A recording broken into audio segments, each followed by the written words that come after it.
Okay, so my topic today is about existing technologies and applications that promote safe sexual practices and sexual wellness. And we're not gonna learn about like the actual content of each application. We're gonna learn just the three things: the structure, the functionality and its capabilities, limitations, and yeah, benefits of using one app over the other, and maybe in the end, like possible ideas for a future go-to sexual education app.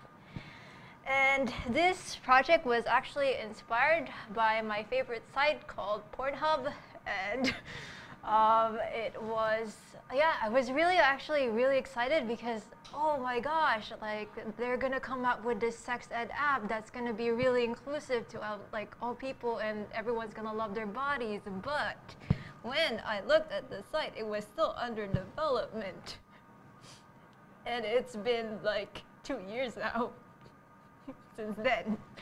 And the thing is, it's actually really cool. It's actually really simple. Like you can like navigate throughout all of the links really easily, like here. But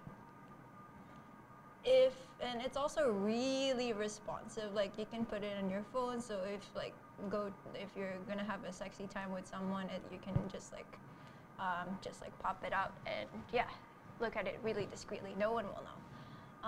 But the thing is, it doesn't show you how to. Let's see. If we go to, okay, let's zoom this up.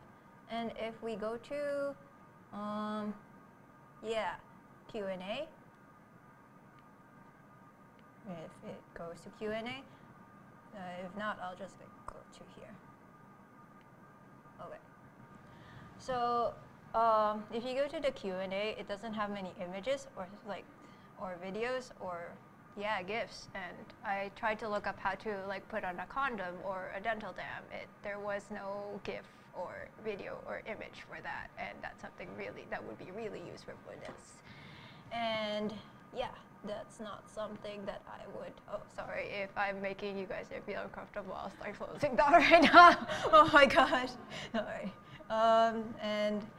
Yeah, it's really cool, but it just lacks some functionalities. But it's really responsive, really simple, loads fast, and it's definitely something that I would use if like a quick sketch. But yeah, I found something more useful than Pornhub's current situation with the wellness app though.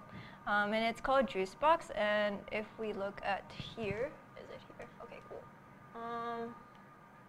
And what we're going to do is use this to, so Juicebox is actually like really cool. It has an authentication feature and lets you like submit. Let me just like close that really quick so you don't have to see that too often. But yeah, it has an authentication feature, and it prevents people from, and you can see my notes right here. So it lets people let's see. It lets people post questions but not ruin their reputation. And that's, I think, is a good thing. And also lets legit, real people post and not just trolls who would like make you feel uncomfortable.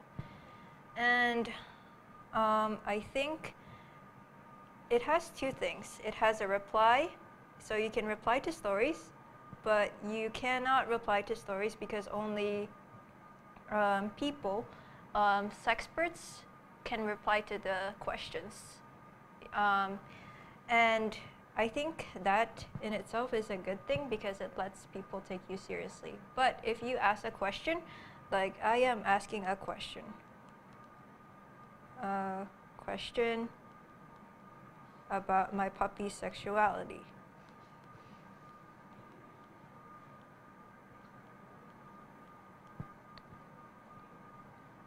Ask. And the thing is, it doesn't, it posts like after like maybe 5 minutes, and there's like a little bit of a delay. But yeah, the people who answer the questions don't have to respond to you, so sometimes your question doesn't get responded to, and I think that's a bad thing. I think that they should let the other communities respond to. So this is a limitation for the app. And the thing is, Juicebox also doesn't have like a hash, like like in our wiki stack we had like find by similar tags for the questions. It doesn't have that.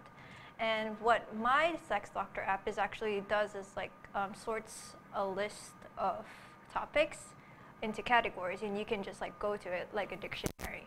And that's really cool, but it doesn't let you post content, so that's something that should happen. And I guess I'll just keep going.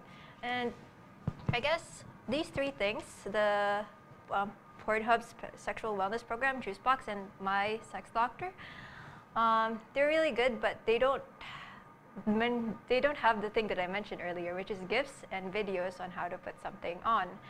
And virtual reality does that, but it's more expensive.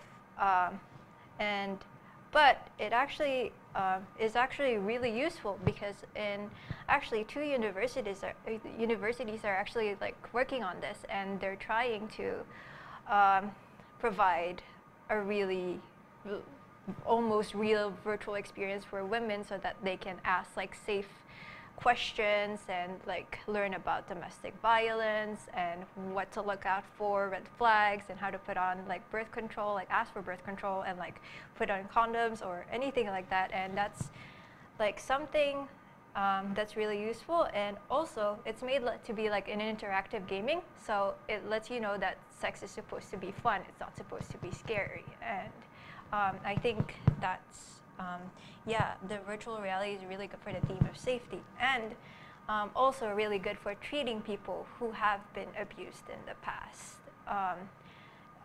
So part of the virtual realities that they're developing right now is like treating people who were sexually abused during service. And for this one, they don't use the functionality of video games, but they do like sounds and visual senses from the virtual reality to help them learn their symptoms and overcome them.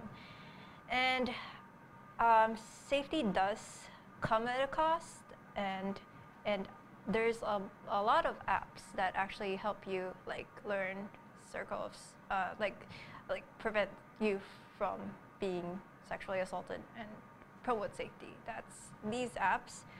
I'm not sure how much time I have to go over them, so I'm probably just like gonna give an overview. So this is Circle of Six. It lets you use your contact as a database, and it seeds your text message with a template. Okay, if I can open it and then like exit out of that and go to Circle of Six, we can see that I have my mom, Stella, and Claire as my circle, and I can either ask them to get my location, so that I can like tell them that this is my location right now, and they should receive a notification that I am there. And if I need to get out somewhere, this is like only like 2 clicks, so it's very discreet. It doesn't let people know that you're like escaping. So it's really useful, and I think that's technology that is really beneficial for safety.